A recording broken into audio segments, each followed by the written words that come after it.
and welcome to Fantasy Fiction Focus once again. Today our guest here on the channel is science fiction and fantasy author H Leighton Dickson, but we're not going to call her that, we're going to call her Heather because that's her real name. Hello.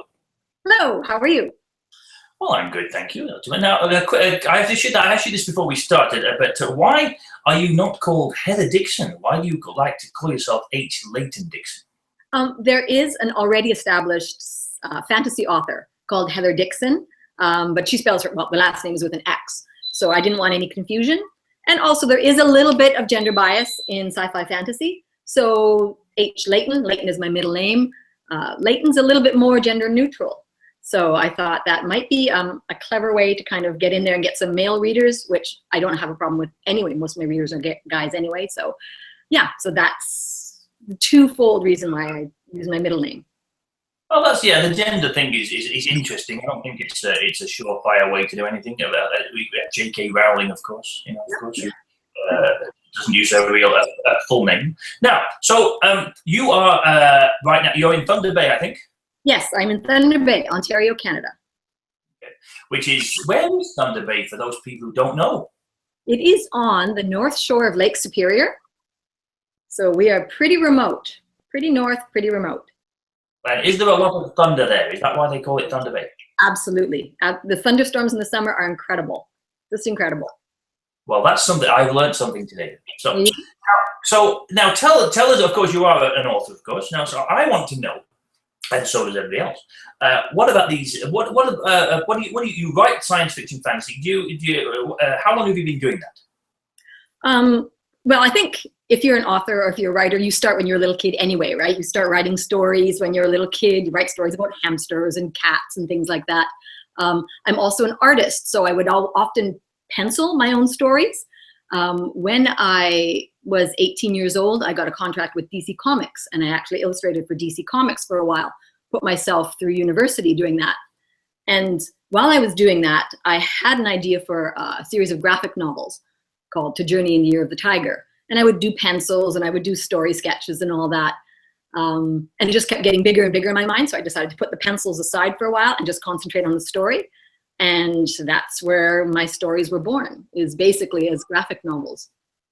But okay, but so you had done that when you were a younger person. I'll put it that way. But you did these books didn't come out then. They've come out in more recent years. No, that's right. I put it aside because, you grow up, right? And you think, oh, that's just silly kid stuff. And you don't think you're ever going to go back to that. You do your job, you get married, you have kids. And then you reach, at least for me anyway, and I know I've talked to a lot of people, you hit a certain point in your life and you go, I used to do that. And that was fun. Whether it was painting or dancing or cars or whatever, there was something in your youth that defined you or that you loved to do that you left behind. So I don't know, maybe it was a quest for rediscovering an identity again. So I started writing, and I didn't know if I was any good or not. I didn't know. So I put the first one up on Amazon, I think in 2012, and it started selling like crazy. So I put the second one up on Amazon, and then I had people, and I thought it was done, literally, I thought it was done. But I had fans and I had fan mail, and that really was a surprise to me when people would say, okay, when's the next one? When's the next one? You are not done with this, you're not done. And that was very exciting. So then, you put your mind to that. But then also, you write many, many different types of books. So you don't want to be stuck in one world, right? So I said, well, I could maybe write a different type of book. So I wrote another one and agented it and went through the process. And now another series is coming out with Taiki Books in the spring. I think we had talked about that earlier. So yeah, it's exploded from there. So I suppose we should ask you what this first series of books you did, the one that sort of took off. So tell us all about that. Sure. The first one is called To Journey in the Year of the Tiger. It is sci-fi fantasy, definitely with the sci-fi core. It's all about basically genetic engineering. It is, I guess you would say it's dystopian, although it's not from the point of the view of the civilizations that are going on at the point in the book. It's not dystopian. It's healthy, it's thriving, it's just not human. So it's Asian-based, the Asian civilizations, feudal Japan, ancient dynastic China, ancient India have all blended together to create a race of genetically engineered people, but there are cat people, there are dog people, there are monkey people. I say it's like Planet of the Apes meets Game of Thrones. So the sci-fi fantasy idea, all woven together with a very Asian twist, like an anime type of twist. And this was the first one, but is this like a series of all the books in that same universe? Or I think I've seen they were separate, or what are they? The other ones? They're all. These ones right now are all in the same series. The series that's coming out with Taiki is completely different. That is gothic, steampunk, paranormal thriller. So that's a different series, but this is definitely in the same. The other one first. I mean, obviously, there's how many books are in this? The Animal People and the Game of Thrones meets Planet of the Apes. How many books are in that series? There are 3 full-length novels right now, with 3 more planned. I'm writing book 4 right now. But there's also a collection of short stories, like backstories of the characters, that I just released in the spring. It's just filler, but it was really fun to write, and the fans just loved it. So, it's like before the characters met, what made them who they are. So that's just a collection of short stories, but it's really sweet, and I like it. So what made you do that? Because that's very interesting, because I talked to another author the other day about that. He'd got a series of books, and it was similar to that. There was a separate shorter book. I don't think it was short stories. It was a biography or just an adventure involving one of the characters, because it was one of those fans seemed to like that, a bit like the J.K. Rowling's Magical Creatures Dictionary or whatever it was she put out. So fans enjoyed that, eh? Yeah. Sorry, what was that? What was the question? The fans have enjoyed that book. Oh, they did. Yes, yeah. Because actually, there was one fellow that wrote. I think it was on an Amazon review that. Hang on, what did he say now? Oh shoot, I've lost my train of thought. You can edit that, right? Oh no, all live. I lost my train of thought.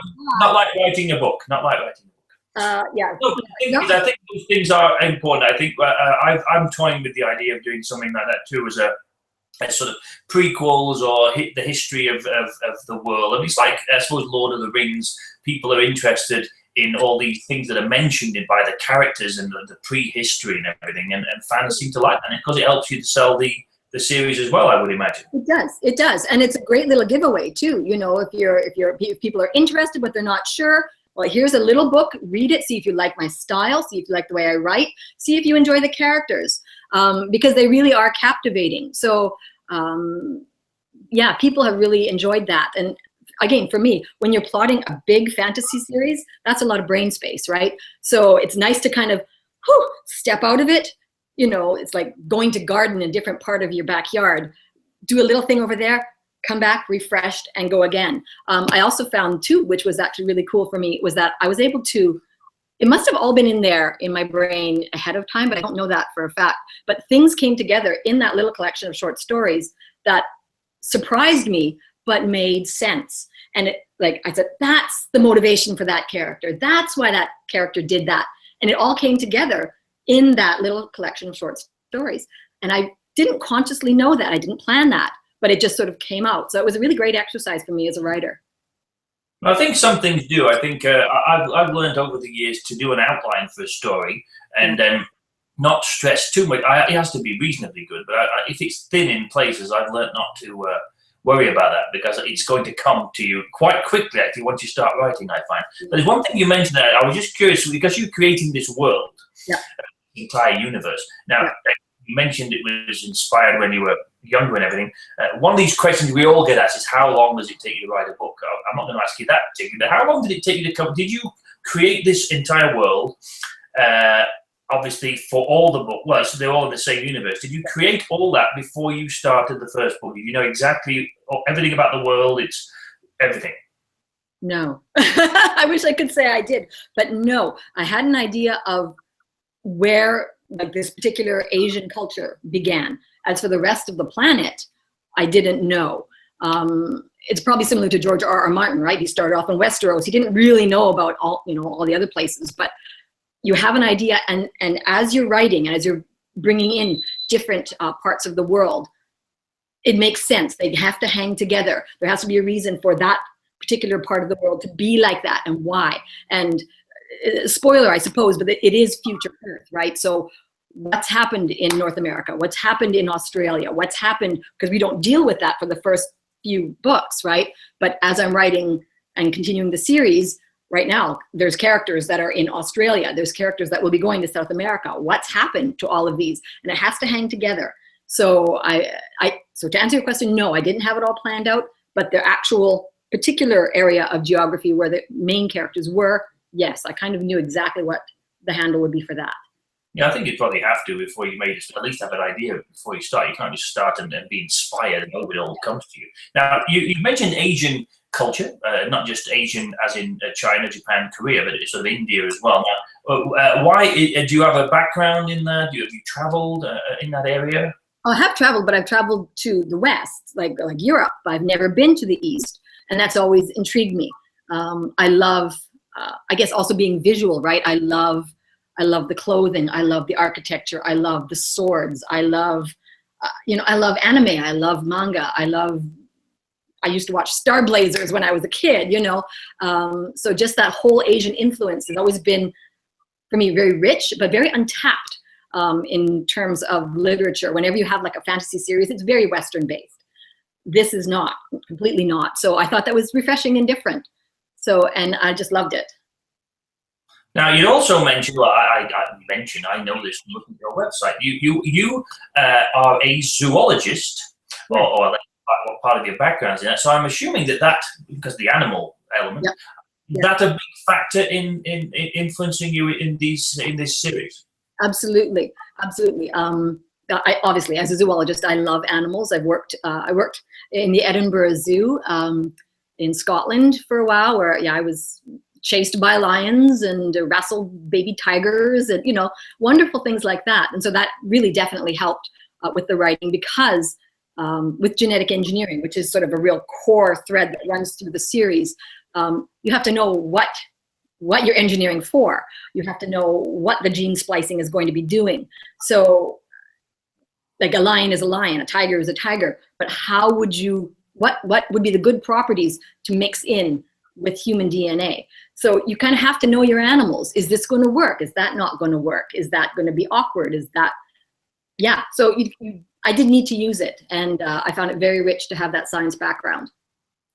Yeah, it sounds like it was quite useful. Now, the other thing I just thought of as well is that these obviously self-published books, which is, of course, is self-published books these days look exactly the same as those that are published by mainstream or smaller publishers these days. It's quite incredible, and the covers are fantastic. Who did the artwork for the covers? Me. I did. Oh, I forgot you are an artist. Yes, but they are pretty impressive covers. Yeah, I actually had been approached by a small press out of Seattle. They wanted to publish my books just based on the success that they had as indie books, but they would have changed the covers. And I know for a fact that no one could do what I do on these covers particularly. I mean, anything else, sure, but when it comes to something like this, where I am so invested, and I'm also a good artist, I said no, because I'd really rather have the beautiful covers, which are like absolutely jaw-dropping. And I don't think I'm being falsely modest. I think they are really good. So I didn't want to sacrifice that just to be traditionally published, I enjoyed that bit of control. Yeah, I think that's one of the things. I think sometimes we don't have control over them, and sometimes we don't. We say, oh, the cover's okay, but we're not overly impressed with the covers. But I suppose as long as it sells, people don't seem to care too much. But it is nice to have that control over how it looks, and not only how the cover looks, but that's how you imagine the characters looking inside. Exactly. Yes, that's very true. Especially when I first self-published the first one in 2012, I did pay a cover artist for it. And he's a brilliant artist out of New York. I was really impressed with his work. And when I got the cover, it was like, oh, thanks. Yes, that's great. And then I started to get reviews saying, fabulous book, weak on the cover. Fabulous book, we want to cover, literally. Well, I had one person say, the covers of these should be these fantastic, fantastical, beautiful covers of each character, and that's what this person who was doing a review wanted. And I totally, every bone in my body agreed. So I thought, I can do this. Of course I can do this. So I did, and I haven't looked back. And so that is a struggle for me to let go of that control. That would be, yeah. Yeah. So these were self-published, obviously, and you have some more books in this series coming up. Are you going to leave that world for a while? Yeah, I'm sorry, fans. I am going to leave it for a while. I'm writing a book right now. Again, just because the brain space is so heavy, I'm writing a story about a dragon, and it's called The Dragon of Ash and Stars. And it's basically like, you know how Black Beauty is the story of a horse told by the horse. This is a story of a dragon's life from hatching to end, told by the dragon. And again, it's not for kids. It's really rich, and it's just fun to write something a little bit different in a different world. And that will be a self-published one as well, will it? You'll stick with that? I think so. Again, because I think I want to do the cover, and it will be an incredible cover. So yeah, I think that will be self-published. Unless, of course, Taiki makes me a good deal. Yes, well, that's a nice little segue into that. With Taiki, now Taiki Books, who I'm sure they won't mind me mentioning that I have some books with them as well, and a little plug for them. But so why, I suppose, would a self-published writer suddenly go, not suddenly, but make the decision to be published by a regular publisher after having success as an indie? Well, that is actually a very long answer. I actually took Cold Stone and Ivy 3 years ago, and did the agenting process. And one of the places I sent it to was Taiki.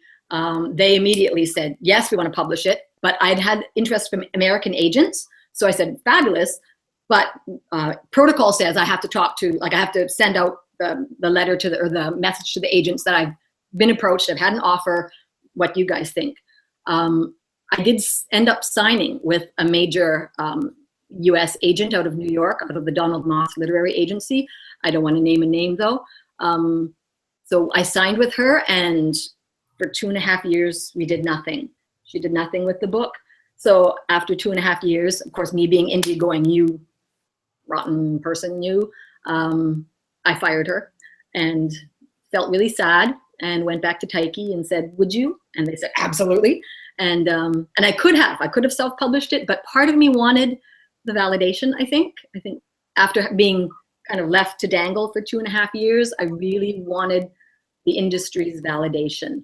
And the people at Taiki are amazing. I really do enjoy working with them. They're fun, they're witty, they're very open. So I think I'd also been to, it was a book convention in New York, and there was one of the speakers was talking about how the best way to make money right now, and it's not about making money, but for being, like, as a career, being a hybrid author. So having some books traditionally published and some books independently published, how that they kind of bounce each other and improve revenue stream and improve distribution and exposure and all that. So I really wanted to see if that was true. And plus, like I said, I love the ladies from Taiki, so I thought, well, let's give it a try. Well, I think you're right. I think there are lots of people who have used agents and traditional publishers, and some people have been kept dangling by agents for 2 or 3 years, and some people have got great deals. And so agents have their role to play, of course, in the industry, but it's not for everyone. So I don't think there's anything to be ashamed is the wrong word, but I don't think there's anything to be ashamed of with that. You tried it and it didn't quite work out. And I do agree with you about the people at Taiki, very nice people, lovely to work with. Now, I suppose we should mention before we go, the book with Taiki is not out yet, of course. It's coming out next spring. It's currently, by the way, it's about early September. But this book comes out in April of 2016 with Taiki. Now, this is different to the other series, of course. Sorry, you're breaking up? Yeah, this is different to your other series. Yes, it is a steampunk gothic paranormal thriller, basically set in the time of Jack the Ripper, Victorian England, and a little writer from Stepney finds herself sort of the unwitting target of this new terrible killer called Jack. And she's a very resourceful young lady. And it's quite a long, gripping book, but yeah, I think it'll be great. Well, don't tell us too much, else no one will buy it. Oh, for goodness sake! Now, is this a standalone book, or will it be a series, or don't you know yet? It depends. I had originally written it, again, just as a standalone book, but and of course it ends with the ending of the Jack the Ripper murders. However, 3 months after the Jack the Ripper murders, Crown Prince Rudolph of Austria shot himself, and that's just very, very rich politically, and I couldn't leave it alone. So I wrote a second book, and then that turned into a third. So I do have the second book written. If Taiki wants to pick it up, then I'd be very happy to go. Again, a trilogy with that could be completely done. It could stand alone, but I do have book 2 and 3 if they want it. Excellent. So it sounds like you're going to be pretty busy. So do you have time? You obviously do lots of marketing and things. You have a website and things. Are you a blogger as well? I wish I could say I was a blogger. I do blog, but very infrequently, simply because I use all my writing brain space to write. I am a heavy Facebooker. I'm very active on Facebook, and I've got almost 1,000 likes, I suppose, on Facebook, and they all talk. They all share. It's a very active Facebook community. So that's sort of where I am. I do have a website. It's very fun. I love it, but it is a little more static, right? It's kind of like your landing page type of thing. And Twitter, I don't understand. I linked it to my Facebook so that when I post on Facebook, it goes to Twitter, but honestly, I could not work Twitter to save my life. I really don't think I could. Well, we all have to try everything. I think we all do. I've tried lots of things in the past, and I think eventually you stick with what works and everything. So it seems to me like you're doing quite well with everything you're doing so far. It looks like things are being very successful, and I'm sure that this very intriguing steampunk paranormal gothic thriller it sounds wonderful, and I believe you're going to be out in Calgary to promote that around the time it comes out. I'm not sure what the plans are yet, but you'll be in Calgary to do that around the time of the Comic Expo, I think. Yes, I will be there. Yes, yeah, and the steampunk exhibition or whatever it's called, same time. Yes. Excellent. Well, I'm sure that it'll be a tremendous success, just like the other ones have been. So I think I'd like to thank you for being with us today, and we wish you all the best with everything that's coming up in the coming months. Awesome. Thank you very much, Simon. Thanks for having me.